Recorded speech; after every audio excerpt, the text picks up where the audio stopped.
It's a very tough weekend. It's a very tough weekend. I understand what's going on right now. New York stood up, but the Knicks didn't. But the Knicks didn't. Oh, got you. But it ain't over yet, Max. Okay, hang on. It's not over yet. For dear life. I ain't going out like that. We not going out like that. Okay. Okay? All right? Stop laughing at me, man. Stop laughing. Roller open. Met with coach before the game, told me he was going to sit me. I told him, hell nah. Ball looking, ball driving, falling away. It's good. He looks like the old Chris Paul. Davis, he's grabbing his right leg. One of the best players in the world, and you have to adjust. Your shoulders were built for a reason. It takes for me to put some more on top of it. And so be it. To have them out there sort of guarding you, knowing you somewhat less than, it was good. Good feeling to just be out there and compete. Good morning. Appreciate you spending part of your Memorial Day here with us on First Take. Thank you to all the fallen soldiers who gave their lives to help protect the greatest country in the world, the ultimate sacrifice, and we are forever grateful. I'm Molly Karam Rose. That is Max Kellerman. That is Stephen A. Smith. Yo, yo. The jacket is fly. We need to shout out Chicago Playground. Ask and you shall receive when you are Stephen A. Smith. I also got one. I cannot wait. And I want to mention, we're going to be traveling again, First Take. Very excited about that. That's one of my favorite parts about this job is getting to see the fans. And we're going to be going to a bunch of HBCUs as well. So we're really looking forward to it. And now I got a fresh fit. I can stay warm. That's right. So it'll be good. As you know, me, I'm a graduate of Winston-Salem State University at HBCU. Very, very proud. More proud of them than I am of other people right now. Okay. And them damn Knicks. But that's all right. That's all right. I'm not going to be distracted. But Chicago Playground, shout out to them. Thank you for that. This is a beautiful, beautiful jacket. For sure. I asked and I have love received. It. They took care of me. The color blocking all fresh. And thanks to Donovan Mitchell for wearing it. I saw that because Donovan Mitchell was wearing it, and then CP3 connected me with the people, Chicago Playground that did this. CP3 with the assist. Made it happen. All right, speaking of CP3, let's go to some playoff basketball, guys. The Suns and Lakers all knotted up 2 games apiece. Injuries dictating much of the series. First it was CP3, now it's Anthony Davis. Davis missed the second half of Game 4 versus the Suns with a groin strain in their 192 loss to Phoenix. AD came into the game playing on a sprained left knee that he suffered in Game 3, landing awkwardly after executing a chase-down block on Devin Booker. Davis will be day-to-day on a return, according to Woj. Here's LeBron. Well, I mean, it's next man up. And obviously, if he's not ready for Game 5, it's going to be a tough blow for our ball club. But, next man up. And we've been like that all year. And, we're going to have to be like that in the hostile environment in Game 5. These shoulders was built for a reason. And, if it takes for me to put some more on top of it, then so be it. Win, lose, or draw. I'm ready for the challenge. Sometimes numbers are misleading. Pay attention to this. So LA's 11-7 record in games with LeBron James without Anthony Davis, not really telling the full story. The Lakers were 1-6 in those games against this year's playoff teams, which includes a loss against this Suns team. Comparatively, they went 10-1 against teams that didn't make the playoffs. Stephen A., that's for you. I know you care about resumes, so we'll put that in for you, sir. So tell me this. Who is winning this series now? Me personally, with Anthony Davis hobbling, I believe it's going to be the Phoenix Suns. Wow. And, obviously I would not pick the Phoenix Suns to win the series. I have the Lakers winning this series in 7 games. But that was assuming that Anthony Davis and LeBron James were playing. With Anthony Davis and that groin injury, obviously that's a very sensitive and very tender issue. And as a result of that, I don't know who's expecting him to be back. And meanwhile, CP3 is literally making plays, making signature shots, and then looking into the cameras and saying, I'm back. You understand? And then I'm looking at these young thoroughbreds, and I love the way Cameron Payne has been filling in for CP3. He's been very impressive. We know Devin Booker is a star in this league and how big time he is. Certainly they're not lacking the coaching. And I can't say enough about DeAndre Ayton because he's a big boy who's playing big. He's a dude that's walking around and he's giving you 20 and 10 a night. Last night, I believe he had, 17 rebounds, if I remember correctly. So I'm looking at it from that perspective, and I'm saying to myself, this stuff is no joke right here. I'm looking at them, and I'm saying the Los Angeles Lakers are in a world of trouble because Phoenix is younger, they're fresher, They can run more. And in order for the Lakers to win, you got to put the ball in LeBron James' hands and dictate pace.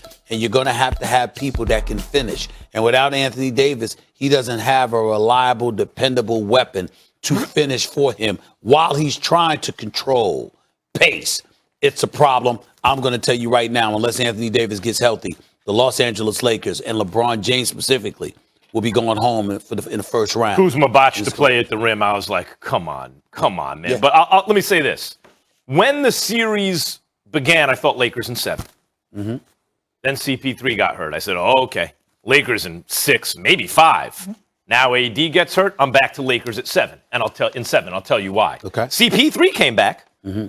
Now he's showing the heart of a champion. Mm-hmm. Now it's AD's turn.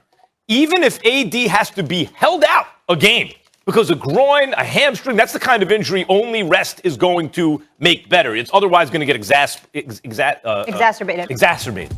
And by the way, even the way he came down, I was reminded of Sam Jackson. They called me Mr. Glass, right, from that Shyamalan movie, because Unbreakable, because it's like he didn't even look like, how did he even hurt himself there? But that groins, hamstrings are like that. So let's say he has to sit out the next game to give him a nice long break but he can get back to game 6 as some semblance of himself. Stephen A, he doesn't have to be 100%. I'm saying the Lakers are going to take that game 6. They're not going out that way. It's going to come down to a game 7. If AD can go in game 6, it'll come down to a game 7. Give me LeBron in game 7. Give me the LeBron team in game 7. Assuming AD can play, give me the team with LeBron James in game 7. He has consistently come through since that Dallas series way back when in Miami. He's consistently come through when the odds are stacked against him. Chris Paul has been to 1 conference finals. Not his fault. He got hurt game 7, or else I think they would have gone to a finals. But he does not have, you could say it's because he's short. Right, sure. If he was 7 feet tall, it'd be different, but he's not. He's 6 feet tall. Give me LeBron James in game 7. I say the Lakers still take this. It goes the distance. Listen, I don't believe that. I just look at the Phoenix team. They've got perimeter shooters.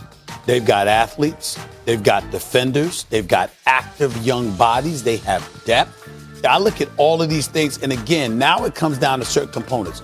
Do you have floor generalship? The CP3? Yes, you do. Do you have a star that can deliver the goods from the perimeter? In Devin Booker? Yes, you do. Do you have a big man that is better than average, that can go out and give you 20 and 10 a night and make his presence felt? Whether it's scoring, it's rebounding, it's a nice combination of both. Do you have that? Yes. And do you have coaching? Yes. And do you have depth? Yes. They're not missing anything against these Lakers. And that's what I'm saying. The greatness of Anthony Davis is what's required to pull out this series. I'm looking at LeBron James, 18th year in the league, 36 years of age, 25, 12, and 6. Nothing to sneeze at. Monster jam on the fast break. We get all of that. But when he can't defend everybody and he can't make shots for everybody else around him, he can facilitate a lot of things. But in terms of finishing, he needs help against a team like this. Anthony Davis is supposed to, by the way. That's right. I'm glad you brought that up, because certainly Kentavious Caldwell-Pope not being out yesterday was a very big deal, because he's your perimeter shooter. He's your primary perimeter threat. I get all of that. I'm just saying this Phoenix Suns team we've been watching all year that has proven to us they are no fluke. They've proven to us you need your weapons in order to beat. Everything you're saying is true. I'm not disputing that. But it was true before AD got hurt, too. And except for the finishing stuff. And AD was not having a big game. But his presence on the floor, Lakers are going to win that game. They felt to me like they were in control. They felt to me like they were in control of the game. They had a little lead. When AD went out, it's when the Suns took off and never looked back. So I'm saying you bring AD back, and I'm glad you brought up Ayton. Because one of the reasons I didn't like the Suns, even more than I did, and I liked them a lot before the season started, was Ayton's the question mark. He's ironically the number 1 overall pick, who was already pretty good, and CP3 was supposed to make better, and he did, was the big question mark. Because we know what we're getting from the backcourt, from the forwards. It could come down to Ayton's play in Game 7, but I don't think he's ready. LeBron and these guys are ready. But it wasn't a question mark because of what he was lacking. It was a question mark because we know that when Anthony Davis showcases his greatness, few people on the planet can match that. So what does he do? He comes out in game 1 and he wet the bed. He didn't get it done. He owns it. And then over the next 2 games, he's an absolute monster. Because it's like, wait a minute, y'all must have forgot who the hell I am. Yeah. This is what I got to bring to the table. Okay, DeAndre Ayton, you woke me up. So what I'm saying is, it wasn't just that Anthony Davis was there. He was great in games 2 and 3. Yeah. Well, if he misses game 34 points in games 2 and 3. That's right. So